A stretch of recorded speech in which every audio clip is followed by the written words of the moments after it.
Astro பக்தி tax நேயர்கள் அனைவருக்கும் உங்கள் தாம்பரம் ஸ்ரீ வாராகி ஈசனேசன் சுவாமியுடைய நல்லாசிகள், வாழ்த்துக்கள். ஜெய் வாராகி, ஜெய் வாராகி. நமச்சிவாய். ஜூலை மாத ராசி பலன்கள். உலகம் முழுவதும் வாழக்கூடிய என் அன்பு பக்தர்களே, ஜூலை மாதம், இந்த ஜூலை மாதத்தில் 2 அற்புதமான கிரக சேர்க்கை. ஃபஸ்ட்டு ஒரு 15 நாட்கள் சூரிய பகவான் குருவோடு இணைக்கிறார். குரு சூரியன் தொடர்பு. இந்த குரு சூரியன் இணைவு அப்படிங்கிறது பொதுவாகவே 12 ராசி அன்பர்களுக்கும் ரொம்ப ஒரு சிறப்பானதாகவும் யோகமானதாகவும் அமைகிறது. அதே போல் ஜூலை 15 தேதிக்கு பிறகு ஆடி மாதம் பிறந்துடுச்சுனாக்கா சூரியன் புதன் தொடர்பு, அதுவும் கடகத்தில் ஏற்படுது. அப்போ அந்த சூரியன் புதன் காம்பினேஷனும் ரொம்ப ஒரு அற்புதமான காம்பினேஷன்ஸ். ஏன்னா அவங்க 2 பேருமே க்ளோஸ் ஃப்ரெண்ட்ஸு. அப்போ அதை விட இந்த ஜூலை மாதத்தில் ரொம்ப சிறப்பான உயர்ந்த இந்த மாதம் சிறப்பாக இருக்கும், நல்லா இருக்கும், அல்லது நினச்ச காரியங்கள் நிறைவேறும். எத்தனையோ தடைகள் இருந்த போதும் அந்த தடைகள் எல்லாம் விலகும். இதை எப்படி சொல்கிறீங்க சாமி அப்படின்னு கேட்டாக்கா, அந்த குரு சூரியன் காம்பினேஷனை நாம் ஒரு காரணமாக சொல்லலாம். முக்கியமான விஷயங்கள், அதாவது எடுக்கின்ற காரியங்களில் வரக்கூடிய காரிய தடைகள், ஒரு விஷயத்தை ஒரு இடம் வாங்குறதோ அல்லது ஒரு இடத்த விற்கிறதோ இல்லை ஒரு தொழில் அமைக்கிறதோ, இதை நம்ம ஒரு ஷேப்பாக ஒரு நம்பிக்கையாக கொண்டு போவோம்.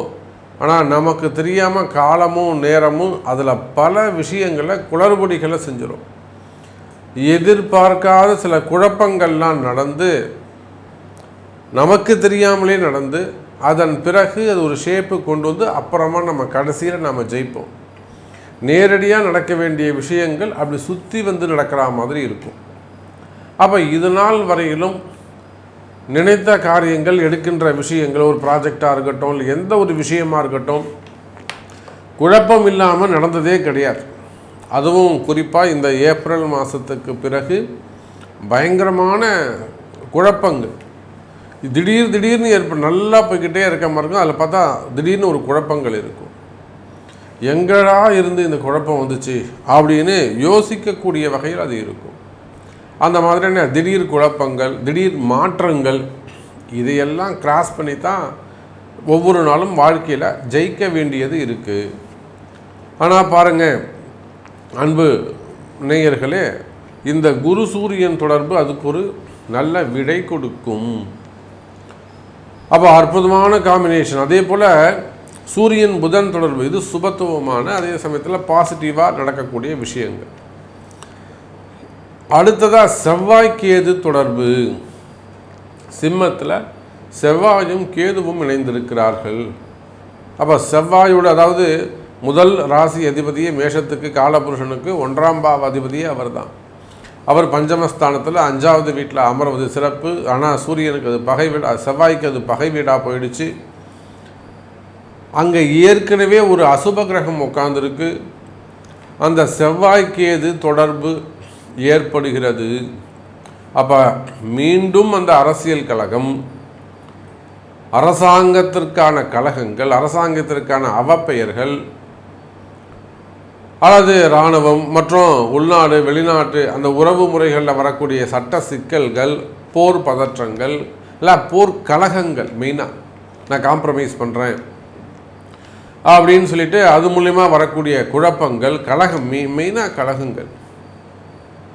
அதே போல் செவ்வாய்க்கேது காம்பினேஷன்ஸ் வரும்போது என்னதான் ஒரு தைரியமாக ஒரு வீரியத்தோட தைரியசாலியாக இருந்தாலும், பெரிய ரவுடியாக இருந்தாலுமே கூட, பெரிய அரசியல் தலைவர்களாக இருந்தாலும், எதை ஒன்றும் தைரியமாக செய்யக்கூடியவர்களாக இருந்தாலும் அவர்களெல்லாம் பிடிச்சி உள்ளே போட்டுருவாங்க. இதேன்னு ஒரு வம்பு வழக்கில் உட்கார லாக் பண்ணிவிடுவார். ஒரு பெரிய சந்தர்ப்பங்களை ஏற்படுத்தி அவங்கள ஒரு லாக் செயல்பட விடாமல் தடுத்துடும் அந்த செவ்வாய்க்கேது தொடர்பு. அந்த சகோதரத்துவமாக இருக்கலாம், பூமி சார்ந்த விஷயமாக இருக்கலாம், ஆனால் அது பூமி சார்ந்த ரியல் எஸ்டேட்ஸு, பில்டர்ஸு, அந்த ரியல் எஸ்டேட் செய்யக்கூடியவர்கள், ப்ரமோட்டர்ஸு, லேண்ட் ப்ரமோட்டர்ஸு, கனிம வளங்கள், குவாரிகள், க்ரஷர்ஸ், இதெல்லாம் லாக்கார மாதிரி இருக்கலாம். அப்போ இந்த செவ்வாய்க்கேது காம்பினேஷன்ஸ் நாம் கவனமாக இருக்க வேண்டும். வம்பு வழக்குகள், அரசு அதிகாரிகளுக்கு ஏற்படக்கூடிய அவப்பெயர்கள், இதெல்லாம் அந்த செவ்வாய் கேதுவால், அந்த சூரியன் வீட்டில் இருக்கக்கூடிய செவ்வாய் கேதுவால் ஒரு டேஞ்சரான ஒரு காம்பினேஷனாக இருக்குது. ஸோ இதையெல்லாம் அந்த 3 கிரகத்தையும் மிக்ஸ் பண்ணி ஜூலை மாதம் எப்படி இருக்குன்னு பார்த்துடலாம் பாருங்கள். அன்பார்ந்த மேஷ ராசி அன்பர்களே, இந்த ஜூலை மாதத்தை பொறுத்த வரையிலும் மேஷ ராசிக்கு சிறப்பான ஒரு நல்ல யோகமான மாதமாக அமையப்போகுது. ஒரு விஷயந்தான் மேஷராசி என்பர்களே, உங்கள் ராசிநாதன் செவ்வாய் பகவான் 5ஆம் இடத்துல கேதுவோடு இணைகிறார். அப்போது ரொம்ப தைரியமான பலசாலியாக இருந்தாலுமே கூட நான் ரொம்ப தெளிவாக இருந்த சமயம் இப்போ என்னன்னு தெரியல, மனசுக்கு ஒரு பயமாக இருக்குது. நான் ரொம்ப தைரியமான சமயம் எங்கள் வீட்டுக்காரர் இந்த மாதிரி இருந்ததே இல்லை, எங்கள் மனைவி இந்த மாதிரி இருந்ததே இல்லை, எங்கள் அப்பா இந்த மாதிரி இருந்ததே இல்லை, என் பையன் இந்த மாதிரி இருந்ததே இல்லை. இப்போ ஏதோ ஒரு மனக்குழப்பமாக இருக்குது, அல்லது ஒரு மனசுக்கு ஒரு பயமாக இருக்குது, அந்த மாதிரியான ஒரு குழப்பங்கள். அதே போல் குடும்ப விஷயங்களில், குடும்ப உறவுகளில், குறிப்பாக உடன் பிறந்தவர்கள், மனைவியோட உடன் பிறந்தவர்களாக இருக்கலாம், கணவனோட உடன் பிறந்தவர்களாக இருக்கலாம், அண்ணன் தம்பிங்க, அக்கா தங்கைகள், சித்தப்பா, பெரியப்பா, அத்தைமார்கள், இவர்களோடு வரக்கூடிய அந்த அந்த உறவு முறைகளில் வரக்கூடிய வாக்குவாதங்கள். நல்லா ஒரு ஜாயின்ட் ஃபேமிலியாக இருந்திருக்கும், திடீர்னு ஒரு மனக்கசப்பு, இல்லைன்னா ஒரு வாக்குவாதம், இல்லை அண்ணன் வேறு எதே தம்பியோ அண்ணனோ ஏதோ கண்ணுக்கு தெரிஞ்ச ஒரு அதர்மமான விஷயத்தில், தவறான விஷயத்தில் போகலாம். அது மனசுக்கு ரொம்ப கஷ்டமாக இருக்கலாம். புரியுதுங்களா? அது மனசுக்கு ரொம்ப கஷ்டமானதாக இருக்கலாம். அப்போ அது சார்ந்த வாக்குவாதங்கள். அதே போல் குடும்ப உறவுகளில் மெயினாக கணவன் மனைவி, பெற்றோர் பிள்ளைகள், இவங்க இடத்துல வரக்கூடிய வாக்குவாதங்கள் எல்லாம் இருக்குமேயானால், மன கஷ்டங்கள் இருக்குமேயானால் அவையெல்லாம் விலகுவதற்கு, குறையறதுக்கான வாய்ப்புகள் உண்டு. ஒரு பஞ்சாயத்து கண்டிப்பாக இருக்குது என்பது தான் நிதர்சனமான உண்மை. இன்னொரு விஷயத்திலையும் மேஷராசி என்பர்கள் ரொம்ப எச்சரிக்கையாக இருக்க வேண்டும். தேவையில்லாத ஒரு கோவிலுக்கு போகிறது, இல்லை வேறு ஏதேனும் மந்திரிக்கிறது, அல்லது ஏதேனும் மாந்திரீக பரிகாரங்கள் செய்வது, இந்த மாதிரி விஷயங்கள் எல்லாம் ரொம்ப எச்சரிக்கையாக தவிர்க்க வேண்டும். மாந்திரிக பரிகாரம், கோவிலுக்கு போகிற, அதை பண்ணுறேன் இதை பண்ணுறேன், இல்லை வேறு யாரையாவது நம்புவது, பிறரை நம்புவதை தவிர்க்க வேண்டும். மேஷராசி என்பவர்கள் ரொம்ப நல்லவர். அவர் எனக்கு இத்தனை வருஷமாக தெரியும், அவர் இந்த மாதிரிலாம் செய்ய மாட்டார், நியாயமானவர் அப்படின்னு அடுத்தவர்களை நம்புவதை மேக்சிமம் நீங்கள் தவிர்க்க வேண்டும் மேஷராசி என்பவர்களே. ஏன்னா நம்பிக்கெட்டவர்கள் தான் அதிகம் மேஷராசியை பொறுத்தவரையிலும். இவர் நிச்சயமாக நீங்கள் யாரை அதிகமாக ட்ரஸ்ட்டு வைக்கிறீங்களோ அவங்க தான் உங்களுக்கு ஆப்போசிட்டாக மாறுவாங்க. இதை உங்கள் வாழ்க்கையில் ஸ்பெசிஃபிக்காக மேஷராசி அன்பர்களுக்கு இது நிறைய எக்ஸ்பீரியன்ஸ் இருந்திருக்கும். அதே போல் வியாபாரம் போன்ற விஷயங்களில், வருமானம், தொழில் சம்பந்தப்பட்ட விஷயங்களில் நல்ல முன்னேற்றங்கள் இருக்கும். தொழில் அமைப்புகள் சிறப்பானதாக இருக்கும். தொழிலில் நல்ல முன்னேற்றங்கள் இருக்கும் மேஷராசி அன்பர்கள். குறிப்பாக நீங்கள் செய்து கொண்டு வரக்கூடிய தொழிலில் ஏதேனும் குழப்பங்கள், குற்றங்கள் இருக்குமேயானால், எனக்கு ப்ராஃபிட்டே கிடைக்கல சாமி, லாபமே கிடைக்கல, நல்லா பிஸ்னஸ் நல்லா போய்கிட்டு இருந்தது, இப்போ பிஸ்னஸ் சரியாக நடக்க மாட்டேங்குது, அப்படி இல்லைன்னா பிஸ்னஸ் ஆர்டர் எல்லாமே நல்லா இருக்குது, வர வேண்டிய காசு வரலை, ரொட்டேஷன் இல்லை, ஃபண்டு லாக்காக இருக்குது, இப்போ அடுத்து ஆர்டர்ஸ் இருக்குது, செய்யறதுக்கு பணம் இல்லை, இந்த மாதிரி தொழில் துறைகளில், பிஸ்னஸில் உங்களுக்கு ஏதேனும் ஃபண்டு டிமாண்ட், தொழில் பிஸ்னஸ் லாக்காகி இருக்குமே ஆனால், குறிப்பாக பிஸ்னஸ் நல்ல முறையில் நடந்து சிறப்பான முறையில் பிஸ்னஸ் இருந்து அதை கண்டினியூ பண்ண முடியல சாமி, அல்லது இப்போது சடன் பீரியடாக கொஞ்சம் பிஸ்னஸ் கம்மியாக இருக்குது, நீங்கள் கம்பெனியாக இருக்கலாம், ஃபேக்ட்ரியாக இருக்கலாம், நீங்கள் கம்பெனியாக இருக்கலாம், சின்ன சின்ன கம்பெனிகள், அதாவது ஃபேக்ட்ரிஸ் வச்சு நடத்தக்கூடியவர்கள், small scale industries, job work பண்ணக்கூடியவங்க, சிப்காட் நிறுவனங்கள், பெரிய தொழிற்சாலைகளாக வச்சு செய்யக்கூடியவர்கள், கால்நடை பண்ணைகள்லாம் வச்சு மெயினாக அந்த பண்ணைகள், கோழி பண்ணைங்க, முட்டை பண்ணைங்க, கால்நடை பண்ணைகள் அதெல்லாம் வச்சு அது மாதிரி வியாபாரம் செய்யக்கூடியவர்கள், டிரான்ஸ்போர்ட் பிஸ்னஸ் பண்ணக்கூடியவர்கள், அதே போல் ஷேர் மார்க்கெட்டு, ஸ்டாக் மார்க்கெட்டு அந்த மாதிரியான பிஸ்னஸ் செய்யக்கூடியவர்கள், ஃபிலிம் இண்டஸ்ட்ரி, கலைத்துறையை சார்ந்தவர்கள், எக்ஸ்போர்ட் இம்போர்ட் பிஸ்னஸ் பண்ணக்கூடியவங்க, கார்மெண்ட்ஸ் அந்த தொழில் செய்யக்கூடியவர்கள், ஷோரூம்ஸ் வச்சு நடத்தக்கூடியவர்கள், அதே போல் மளிகை விவசாயம் சார்ந்த பொருட்கள், சூப்பர் மார்க்கெட்டு, மளிகை கடைகள். அப்போ இந்த மாதிரி நீங்கள் எந்த தொழில் செய்பவராக இருந்தாலும் சரிதான், தொழில் அமைப்புகளை பொறுத்தவரையில், பிஸ்னஸை பொறுத்தவரையில் இந்த மாதம் வாக்குவாதங்கள் ஏதேனும் இருக்குமே ஆனால், பேங்க்கு லோன் கட்டணும், பேங்க்கு இஎம்ஐ கட்டணும், அல்லது ஒரு டெவலப்மெண்ட்டுக்காக பேங்க்கு லோன் அப்ளை பண்ணியிருக்கேன், எனக்கு அந்த லோன் கிடைக்குமா, இல்லை அதில் ஒரு சட்ட சிக்கல்கள் இருக்குது, அந்த மாதிரியான ஒரு வாக்குவாதங்கள், வாங்கின கடனை கட்ட முடியல கேட்குறாங்க, கடன் சுமைகள், கடன் பிரச்சனைகள். அப்போ பிஸ்னஸ் ரிலேட்டடாக உங்களுக்கு ப்ராப்ளம் இருக்குமே ஆனால் கவலை வேண்டாம் மேஷராசி அன்பர்களே. அது எந்த மாதிரியான ட்ரபுளாக இருந்தாலும் நிச்சயமாக அதை சரி பண்ண முடியும். அதற்கான வழிமுறைகள் உள்ளது, பரிகாரங்கள், பிராயச்சித்தங்கள், அதுக்குன்னு வழிபாட்டு முறைகள் உள்ளன. அப்போ உங்கள் பிறப்பு ஜாதகத்தை கொண்டு ஏன் இந்த மாதிரி திடீர்னு ஒரு லாக் பீரியட் வந்தது, அது இன்னும் எத்தனை நாளைக்கு கண்டினியூ ஆகும், இதை நம்ம உள்ளே போனால் ஜெயிக்க முடியுமா, இல்லை அதுக்கு சொல்யூஷன் என்ன இருக்குது அப்படிங்கிறத பார்த்து அதுக்குரிய வழிபாடுகள் செய்வீர்களே ஆனால் நிச்சயமாக மேஷ ராசி என்பர்களே தொழில் அமைப்புகள் சிறப்பானதாக இருக்கும். அதே போல தான் வேலை வாய்ப்புகள், ஜாபை பொறுத்தவரையிலும் ஜாப் கேரண்டி உண்டு. வேலை செய்கிற இடத்துல முதல்ல வேலையை காப்பாற்றிக்கணும். நான் பொதுவாக என்னுடைய கிளைண்ட்ஸுக்கு, என்னுடைய பக்தர்களுக்கு நான் அறிவுரை சொல்வது உண்டு. என்னென்னா, என்னை கேட்காம வேலையை விடாதீங்க அப்படின்னு ஒரு வார்த்தையை நான் அடிக்கடி சொல்வது உண்டு. அதைத்தான் நான் இங்கே சொல்ல விரும்புகிறேன். வேலை செய்கிற இடத்துல நிறைய ட்ரபுள்ஸ் இருக்கலாம். உங்களை டிபார்ட்மெண்ட் மாற்றலாம், டீப்ரமோஷன் பண்ணலாம், அல்லது உங்களை ஒரு மட்டம் தட்டலாம், இன்சல்ட் பண்ணலாம், அல்லது உங்கள் பிஸ்னஸ் ரிலேட்டடாக, ஜாப் ரிலேட்டடாக உங்களை ஒன்றும் தெரியாதுங்கிற மாதிரி கொண்டு போகலாம். இல்லை உங்கள் உழைப்பு, நீங்கள் கஷ்டப்படுறீங்க இல்லையா,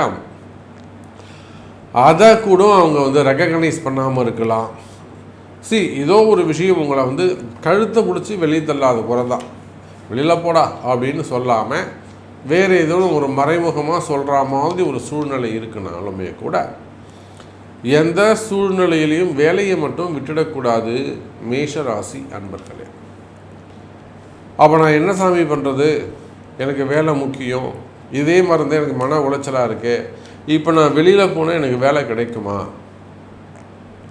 அல்லது இங்கே இருந்தால் நம்ம சுச்சுவேஷன் சரி பண்ணிக்க முடியுமா, உங்களுடைய ஹையர் ஆஃபீஸர்ஸ், மேனேஜரோ அல்லது யாரோ ஒருத்தர் உங்களை ட்ரபிள் பண்ணுறாங்க, அப்போ வேலையில் பிரச்சனைகள் இருக்குமே ஆனால் அதெல்லாம் இந்த வேலையை காப்பாற்றிக்க வேண்டும் மேஷராசி அன்பர்களே.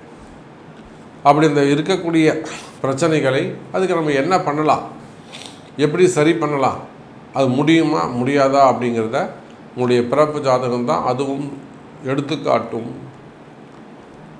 அப்போ வேலை விஷயத்தில் மிகவும் எச்சரிக்கையாக கவனமாக இருக்க வேண்டும். அதே போல தான் புதிய வேலை வாய்ப்புகள், புதிய வேலை கிடைப்பதற்கு வாய்ப்புகள் உண்டு.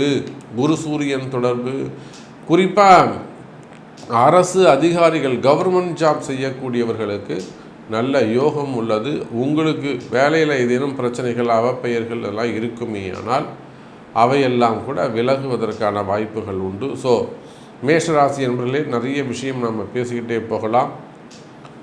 உங்களுக்கு என்ன கேள்வி, திருமணமா அல்லது உங்கள் உடல்நிலை ஆரோக்கியமா, உயிர் சம்பந்தப்பட்ட விஷயங்களா, பயமா, இல்லை செய்வினை கோளாறு, சொத்து பிரச்சனைகள், ஸோ உங்களுக்கு என்ன மாதிரியான கேள்விகள் இருந்தாலும் அதை உங்களுடைய பிறப்பு ஜாதகத்தை கொண்டு தொடர்பு கொள்ளுங்கள் என்பதை தெரிவித்துக்கொண்டு மீண்டும் ஒரு அற்புதமான பதிவில் சந்திக்கிறேன். நன்றி, நமச்சிவாயம். ஜெய் வராகி, ஜெய ஜெய் வராகி. அன்பார்ந்த ரிஷப ராசி நேயர்களே, ஜூலை மாதம் ராசிக்கு 2வது வீட்டில் அற்புதமான கிரக சேர்க்கை. 11ஆம் அதிபதி 8-11 குரு பகவான் 8-11 இப்போ 8 நாம் மறந்துடுவோம். 11ஆம் அதிபதி 2வது இடத்துல 4ஆம் அதிபதியோடு இணைவு. பாருங்கள், 4ஆம் அதிபதியோடு இணைவு, குரு சூரியன் தொடர்பு, மிகப்பெரிய சுபத்துவம், அற்புதமான யோகம். நினைத்த காரியங்கள் எல்லாம் நிறைவேறக்கூடிய மாதம். ரிஷபராசி நேயர்களே, உங்களை பற்றி எனக்கு நல்லா தெரியும். நான் ஒவ்வொரு பதிவிலும் ரிஷபராசிக்குன்னு ஸ்பெசிஃபிக்காக சில விஷயங்களை எடுத்து சொல்வதுண்டு. ரொம்ப அக்கறையாக மற்ற ராசிகளை விட ரிஷபராசிக்கு கொஞ்சம் ரொம்ப அக்கறை எடுத்து சொல்வது உண்டு. அப்படி பார்க்கின்ற போது ரிஷபராசி நேயர்களே, இந்த ஜூலை மாதம் உங்களுக்கு அற்புதமான ராசியான மாதமாக அமைகிறது. எப்படி இருக்கும்? நினைச்ச காரியங்கள் எல்லாம் நிறைவேறும்.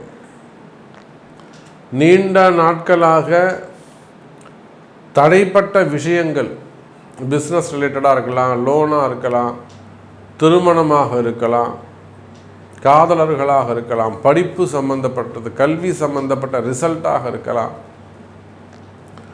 அல்லது ஏதோ ஒரு விஷயத்தை சப்ஜெக்டை நீங்கள் எதிர்பார்த்து காத்திருக்கலாம், பணங்காசு கொடுத்த பணங்காசுகளாக இருக்கலாம், மெயினாக ஜாப் ரிலேட்டடாக, எஜுகேஷன் ரிலேட்டடாக, ரிசல்ட் ரிலேட்டடாக நீண்ட நாட்களாக நீங்கள் நான் ஒரு எக்ஸாம் எழுதியிருக்க சாமி, இந்த வாட்டி எனக்கு எக்ஸாம் பாஸ் பண்ணணும், எனக்கு அது எப்படி வரும் அப்படிங்கிறத நம்ம பார்க்கணும். அந்த மாதிரியான ஒரு எதிர்பார்ப்பு.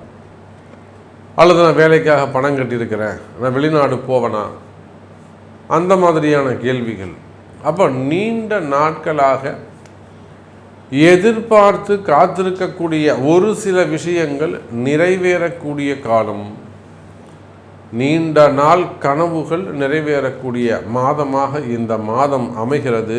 எனதருமை ரிஷபராசி நேயர்களே, இது எல்லாவற்றுக்கும் மேலே ஒரு 1.5 வருஷத்துக்கு பிறகு உங்கள் ராசிநாதன் சுக்கிர பகவான் உங்கள் ராசியில் அமைந்திருக்கிறார். அது பாருங்கள், நல்ல யோகமான இந்த பக்கமும் பார்த்தீங்கன்னா குரு சூரியன் தொடர்பு, எந்த பக்கமும் பார்த்தீங்கன்னாக்கா சனி பகவான், குரு வீட்டில் இருக்கக்கூடிய சனி பகவான், அதுவும் லாபஸ்தானத்தில் உபயலக்னத்தில் இருக்கக்கூடிய சனி பகவான். இந்த சனி பகவான் மிகுந்த நன்மையை செய்யக்கூடியவர். அவர் இருக்கும் இடத்தை கொண்டு குணத்தை மாற்றக்கூடியவர். அப்போ ரிஷபராசி நேயர்களே, 18 மாதங்களுக்கு பிறகு உங்கள் ராசியில் சுக்கிர பகவான் இணைந்த ராசிநாதன் நல்லா ஆட்சி பலம் பெற்று உட்கார்ந்துருக்கிறாரு. அவருக்கு 2 பக்கமும் பலமான கிரகங்கள், அதிகமான பலசாலி. முழு பலசாலி யார் அப்படின்னு கேட்டால் சனி பகவானை தான் நம்ம சொல்லணும். பலசாலி யாருன்னா செவ்வாய் முன்னாடி நிற்பார், ராகு முன்னாடி நிற்பார். அவங்களாம் வீரத்துக்கு அதிபதி. கேதுவும் சனியும் மிக சிறந்த பலசாலிகள். பொறுமையாக இருப்பாங்க, அமைதியாக இருப்பாங்க, இருக்கிற இடம் தெரியாது, ஆனால் அறிவை கொண்டு பலசாலிகளாக இருப்பார்கள். அப்படி பார்க்கின்ற பொழுது ரிஷபராசி நேயர்களே, 2 பக்கம், இந்த பக்கம் குரு சூரியன் தொடர்பு, அரசு அதிகாரிகளுக்கெல்லாம் நன்மை நடக்கக்கூடிய காலம். உங்களுக்கு டிபார்ட்மெண்ட் வைஸ் ஏதேனும் என்கொயரிகள் நடக்குமே ஆனால், விசாரணைகள் நடக்குமே ஆனால், நிறைய நம்ம ரிஷபராசியில் பார்க்குறோம். போன 2 மாதங்களுக்கு முன்பு கூட ஒரு மிக சிறந்த ஒரு அரசு அதிகாரி சிறப்பான முறையில் செயல்பட்டுருக்கிறாங்க. பிடபிள்யூ டிபார்ட்மெண்ட்டில் இருக்காங்க, ஒரு ஹையர் பொசிஷனில் இருக்காங்க, ஒரு ரேஞ்சில் இருக்காங்க. அவங்களுக்கு பாருங்கள், அரசியல் ரீதியாக ஒரு அழுத்தம், வேணும்னே அதை செய்ய வைக்கிறாங்க, செய்ய சொல்கிறாங்க, இவர் செய்ய மாட்டேங்கிறார். இல்லைங்க அது தப்பு, நாளைக்கு நான் சிக்கலில் மாட்டிப்பேன், இன்றைக்கி நீங்கள் போயிடுவீங்க, நாளைக்கு நான் சிக்கலில் மாட்டிப்பேன், நான் செய்ய மாட்டேங்கிறார். அவரை போட்டு ப்ரெஷர் பண்ணுறாங்க.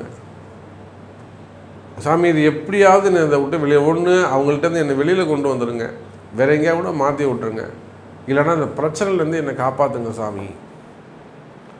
அதே போல் ரிஷப ராசி நேயர்களே, நீங்கள் வேலை செய்யக்கூடிய இடங்களை, குறிப்பாக அரசு அதிகாரிகள், சாதாரண சூழ்நிலையில் கீழே ஒரு டீச்சராக இருக்கலாம், இல்லை ஒரு ஹையர் பொசிஷனில் நான் சொன்ன மாதிரி உயர்ந்த நிலையில் இருக்கலாம், டைரக்டராகவோ சேர்மனாகவோ செக்ரட்டரியாகவோ, ஐஏஎஸ் ஐபிஎஸ் அதிகாரிகள் எவ்வளோ நம்ம பார்க்குறோம். ஐஏஎஸ் அதிகாரிகள் கூட நம்மிடத்தில் வாராகி இடத்துல ஆலோசனைகள் கேட்பது உண்டு. சாமி இது எப்படி செய்யலாம், நாளைக்கு இது பிரச்சனை வராமல் இருக்கணும், இது நல்ல முறையில் கொண்டு போகணும் அப்படின்னு. அதனால் நிறைய இடமாற்றங்கள் எல்லாம் நம்ம பார்த்துருக்குறோம். ஒருத்தர் சொல்கிறத கேட்கலன்னா உடனே அவர் டிரான்ஸ்ஃபர், இவங்களுக்கு ஃபேவரபிளான ஆட்களை அந்த இடத்துல போடுவாங்க. இதுதான் முறை. அப்போ அந்த மாதிரி இந்த குரு சூரியன் தொடர்பு பல வெளியில் சொல்ல முடியாத சிக்கல்களில் இருக்கக்கூடிய ரிஷபராசி நேயர்கள், நீங்கள் யாராக இருந்தாலும் சரிதான். கவர்மெண்ட் ஜாபாக இருக்கலாம், ப்ரைவேட் ஜாபாக இருக்கலாம், ஓன் பிஸ்னஸாக இருக்கலாம். அன்றைக்கெலாம் பாருங்கள், ஒரு ஓன் பிஸ்னஸ் செய்யக்கூடியவங்க, ஒரு கம்பெனி வச்சு நடத்தக்கூடியவங்க, இந்த லோக்கல் அரசியல் தேவையில்லாமல் போட்டி பொறாமைகள். இப்போ நம்ம ஃபேஸ்புக்கை திறந்தால் நிறைய விஷயங்கள் பார்க்குறோம். இந்த மாதிரி இவர் எனக்கு மாதம் 3 லட்ச ரூபா கொடுன்னு கேட்குறாரு, 4 லட்ச ரூபா கொடுன்னு கேட்குறாரு. இப்போலாம் கூட ஏதோ இந்த க்ரஷர்ஸ் சம்மந்தப்பட்டமாக ஒரு பதிவு போட்டு வந்தாங்க ஃபேஸ்புக்கில். மாதம் 3 லட்ச ரூபா மாமூல் கேட்குறாரு, அந்த குறிப்பிட்ட ஒரு பேர் சொல்லி, அந்த கட்சி பேரை சொல்லி அங்கே அந்த கவுன்சிலர் கேட்குறாரு. அப்போ அந்த மாதிரி தொழில் செய்யக்கூடிய இடங்களில், பிஸ்னஸ் செய்யக்கூடிய இடங்களில் சட்ட சிக்கல்கள் இருக்குமே ஆனால், வாக்குவாதங்கள் இருக்குமே ஆனால் அவையெல்லாம் ஜெயிக்கக்கூடிய காலம். அதே போல தான் அரசியல் நண்பர்களுக்கும், அரசியல் நண்பர்களே உங்களுக்கும் இதுதான் விஷயம். இந்த மாதிரி ஏதேனும் நீங்கள் முயற்சிகள் எடுத்து, அதில் ஏதேனும் ஒரு வருமானத்துக்கு முயற்சி எடுத்து, அதில் ஏதேனும் ஒரு ஃபெமிலியாரிட்டி, நான் டிவியில் காமிச்சிட்டாங்க, ஃபேஸ்புக்கில் போட்டாங்க, அந்த மாதிரியான ஏதேனும் சட்ட சிக்கல்கள் இருக்குமே ஆனால் அந்த அவப்பெயர்கள் விலகி, அதனால் இப்போ நம்ம நிறைய விஷயங்கள் பார்க்குறோம். அரசியல் ரீதியாக அவங்களுக்கு என்னெல்லாம் பேக் ஆஃபீஸ் ஒர்க் பண்ணுறாங்களோ அவங்களெல்லாம் சிறை தண்டனை கொடுக்குறத நம்ம பார்க்குறோம், கண்ணுக்கு நேரடியாக நம்ம பார்க்குறோம். அப்போ அரசு அதிகாரிகளுக்கு உதவி செய்யக்கூடியவர்கள், அரசியல் தலைவர்களுக்கு உதவி செய்யக்கூடியவர்கள், இவங்க எல்லாருக்குமே கூட ஏதேனும் சட்ட சிக்கல்கள் இருக்குமே ஆனால், பொதுவாக ரிஷபராசி என்பர்கள் யாராக இருந்தாலும் ஒரு வம்பு வழக்கு, சட்ட சிக்கல்கள், சொத்து பிரச்சனைகள், செய்வினை கோளாறுகள், மெயினாக செய்வினை கோளாறுகள், அந்த மாதிரியான பிரச்சனைகள் இருக்குமே ஆனால் எல்லாம் பேட் டைம் தான். நல்ல நேரம் இருக்கிறவர்களும் எந்த வினையும் அவனை ஒன்றும் பண்ணாது. அதுவே தசாபுத்தி மாறும்போது சின்ன கல் கூட அவனுக்கு எவனா நிற்கும். இது ரொம்ப சிம்பிளான லாஜிக். இது காலம் நேரம்தான் எல்லாத்துக்கும் ராஜாவாக திகழும். கிரகத்தை ஜெயிக்க எவராலும் முடியாது என்பது தான் நிதர்சனமான உண்மை. அப்போ அந்த மாதிரியான பிரச்சனைகள் இருக்குமே ஆனால் அவையெல்லாம் உங்கள் பிறப்பு ஜாதகத்தை கொண்டு தான் அதெல்லாம் சரி செய்ய முடியும். அதுக்கு என்ன பரிகாரம், என்ன மாதிரியான வழிபாடுகள், என்ன செய்யலாம் அப்படிங்கிறத யோசித்து அதுக்கு காரணம் கண்டுபிடிச்சி அதையெல்லாம் செய்வீர்களே ஆனால் நிச்சயம் நல்லது நடக்கும். ஸோ ஒரு வரியில் சொல்ல வேண்டும் என்று சொன்னால், ரிஷபராசி நேயர்களே, இந்த ஜூலை மாதம் உங்களுக்கு யோகமான மாதமாக அமைகிறது என்பதை சொல்லிக்கொண்டு மீண்டும் வேறொரு அற்புதமான பதிவில் உங்களை சந்திக்கிறேன். நன்றி, நமச்சிவாயம். ஜெய் வராகி, ஜெய் ஜெய் வராகி.